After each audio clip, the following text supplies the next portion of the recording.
আসসালামু আলাইকুম এভরিওয়ান, আবারও আপনাদের মাঝে নতুন একটা ভিডিও নিয়ে চলে আসলাম। আজ রান্না করব আমি গরুর মাংস দিয়ে আঁকনি করব। তো পুরো রেসিপি জুড়ে সাথে থাকবেন। আঁকনিটা করব একদম ঘরোয়া পদ্ধতিতে, অল্প মশলার মধ্যে করব ইনশাল্লাহ, যেন সবাই খেতে পারে, যে কোনো মানুষ যেন তৈরি করতে পারে। আসলে মশলা বিরিয়ানিতে অনেক মশলা লাগে হিসাবে, আঁকনিগুলো করতে অনেক মশলা লাগে, অনেক কিছু লাগে হিসাব করে অনেকে খেতে চাইলেও করতে পারে না। তাদের জন্য আমি মূলত এই ভিডিওটা দেওয়া। তো আজকে যেটা করবো, এটা আমি খাবারের পরে বয়সে এসে বিশ্বাস করেন অসাধারণ হয়েছে ইনশাল্লাহ। আপনারা এভাবে করবেন। তো প্রথমে আমি এখানে দিয়ে দিলাম বড় সাইজের একটা পাতিল বসাই দিলাম। এরপরে দিয়ে দিলাম 1 কেজি পরিমাণ তেল। 1 কেজি পরিমাণ তেল দেওয়ার পর তেলটা একটু গরম হওয়ার পর দিয়ে দিলাম 500 গ্রাম পেঁয়াজ। পেঁয়াজটা একটু মানে হালকা লালচা কালার আসছে, তখন আমি দিয়ে দিলাম গরম মশলা। গরম মশলাটা একটু নেড়ে ছেড়ে একটু দিয়ে দিলাম হলুদ গুঁড়া দিয়ে একটু নেড়ে ছেড়ে দিয়ে দিলাম লাল মরিচের গুঁড়া দিয়ে আবার একটু নেড়ে ছেড়ে দেবো। তারপরে দিয়ে দিলাম আমি একটু স্বাদ মতো লবণটা দিয়ে একটু নেড়ে আবারও দিয়ে দিচ্ছি আমি এখন ধনিয়া জিরার গুঁড়া দিয়ে ভালো করে নেড়ে ছেড়ে দেবো। তো আসলে সবসময় মনে রাখবেন, খাবার যত ইয়ে করবেন, তবে মশলাটা খুব ভালো করে কষাইতে হবে। তারপর আমি এখানে দিয়ে দিলাম কাঁচামরিচ। ঝালটা নিজেদের পছন্দ অনুযায়ী দেবেন, বাচ্চাদের কথা চিন্তা করে দেবেন। প্রত্যেকটা সবার ঘরে বাচ্চা আছে, তো সে চিন্তা করি আপনারা নিজেদের পছন্দ অনুযায়ী ঝালটা দেবেন। এরপর নেড়ে চেড়ে আমি দিয়ে দিলাম পানি দিয়ে মশলাটা কষাই দিয়ে দিলাম বিরিয়ানির, এখানে রাঁধুনি বিরিয়ানি মশলা একটা দিলাম আমি। আপনারা যদি ঘর থেকে মানে ঘরের মশলা কোনো ইউজ না করেন, সেক্ষেত্রে আপনি 2টা দিতে পারেন। আমি ঘরের মশলা দিয়েছি, তাই আমি একটা দিয়ে দিলাম। তবে খুবই মজা হয়েছে, এইভাবে করে করতে পারেন, কিন্তু কালারটা খুবই সুন্দর আসবে, খেতেও খুব ভালো লাগবে। এরপর দিয়ে আমি খুব ভালো করে মশলাটা কষানোর পরপর দিয়ে দিচ্ছি মাংসগুলো। আগে থেকে একটু কেটে ধুয়ে পরিষ্কার করে রেখে দিচ্ছি। তারপর এখানে দিয়ে দিলাম, দিয়ে এখানে অনবরত নাড়ানাড়ি করব।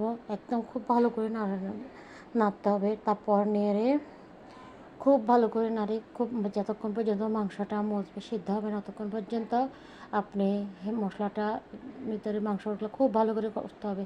যখন একটু মাংসটা একটু মানে হালকা মজমজে আসছে, তখনই আমি 500 গ্রাম আলুকে হালকা একটু ভেজে দিয়ে দিলাম। ক্যামেরাতে ভিডিওতে লং হয়ে যাচ্ছে বলে আমি আর দেখাইনি আপনাদেরকে, বললাম মুখে ভয়েসে বলে দিলাম। এরপর আমি এখানে দিয়ে দিলাম মাংসগুলো সব কমপ্লিট হওয়ার পরে, মাংসগুলো যখন একটু একদম ভালো করে কষানো পরে দিয়ে দিলাম চালটা দিয়ে এখানে বাসমতি চাল 2.5 কেজি চালের আমি বিরিয়ানিটা করছি। তো 2.5 কেজি চাল এবং 3 কেজি গরুর মাংস, 500 গ্রাম আলু, 500 গ্রাম পেঁয়াজ, 1 কেজি তেল। সবসময় মাথায় রাখবেন এটা, তবে ইনশাল্লাহ খেতে খুবই দারুণ হয়েছে।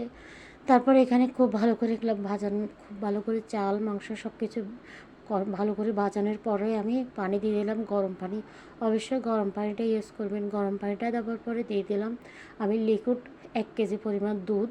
এটা দিলাম আমি যখন প্রথমে, আমার বোনে বলেনি যে ও সাদাটা খেতে চায়, তাই আমি হলুদ দিয়ে দিলাম। তো আমি চিন্তা করছি হলুদ করব, ও যখন বলছে একটু সাদা কালার খেতে চায়, তারপরে আমি 1 কেজি পরিমাণ দুধ দিয়ে দিলাম। তো আপনারা চাইলে, যদি আপনারা হলুদ না দেন, সেক্ষেত্রে দুধ না দিলে চলবে। তারপরে এখানে কিছু আলু বোখারা ছিল, সেগুলো দিয়ে দিলাম। দিয়ে এখন অনবরত নাড়তে হবে। এখন আমি নেড়ে ঢাকনা দিয়ে নিচে রাখলাম। নিচে রেখে আবার এখানে তাওয়া বসাই দিয়ে আবারও ওখানে বসাই দিলাম। এখন আমি ঢাকনা দিয়ে দিব। ঢাকনা দিয়ে দমে রাখবো, একদম মিডিয়াম আঁচে রাখবো। এরপরে খুব ভালো করে আমি আবারও অনেকক্ষণ বিরিয়ানি যখন হওয়ার পথে হবে, খুব ভালো করে একটু নাড়ানাড়ি করতে হবে। এরপর লাস্ট পর্যায়ে আমি একটু দিয়ে দিলাম গোলাপ জল। এটা আপনি স্কিপ করতে পারেন, গোলাপ জল না দিলেও চলে। তো আমি একটু দিয়ে দিলাম, আমার হাতের কাছে ছিল বলে। আর অনেকেই গোলাপ জলের স্যান্টটা একদম পছন্দ করে না, তারা না দিলে চলবে। তারপর খুব ভালো করে একদম নাড়ানাড়ি হলো, আপনাদের ভাইয়া লাস্টে নেড়ে দিল। সবাই একদম নাড়ানাড়ি করতে, বাসায় যখন সবাই খাবে তখন জিনিসটা একদম মানে খাবার বেশি যখন হয়, তখন একটু বড়রা পুরুষ মানুষ লাগে, ছেলেরা না হলে হয় না। তারপরে ভাইয়া নেড়ে একদম ভালো করে নিয়ে দিচ্ছে, পাশাপাশ করে যেন ভাতগুলো সবগুলো ভালো যেন হয়। তো কেমন হয়েছে আমার ভিডিওটি সবাই কমেন্টের মাধ্যমে জানান। ভালো লাগে আমার ভিডিওটি শেয়ার করে দেবেন। তো আজকের মতো এখানেই বিদায় নিচ্ছি। আল্লাহ হাফেজ, আসসালামু আলাইকুম।